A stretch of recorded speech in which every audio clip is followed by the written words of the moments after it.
Shalom ពុកម៉ែបងប្អូនទាំងអស់គ្នាថ្ងៃនេះយើងមកដឹងអំពីខគម្ពីររ៉ូមជំពូកទី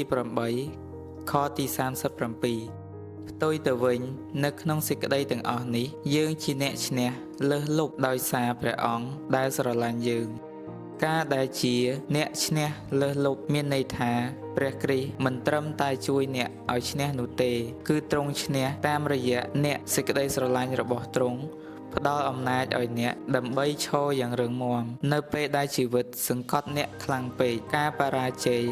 ការភ័យខ្លាចនិងការប្រយុទ្ធទាំងឡាយរបស់អ្នកមិនអាចកំណត់ថាអ្នកជានរណានោះទេមានតែសេចក្តីស្រឡាញ់របស់ទ្រង់ប៉ុណ្ណោះដែលកំណត់អ្នកសូមឲ្យការធានាសេចក្តីសន្យានេះធ្វើឲ្យអ្នកមានភាពក្លាហានពីព្រោះព្រះអង្គដែលបានឈ្នះសេចក្តីស្លាប់ទ្រង់គង់នៅក្នុងអ្នក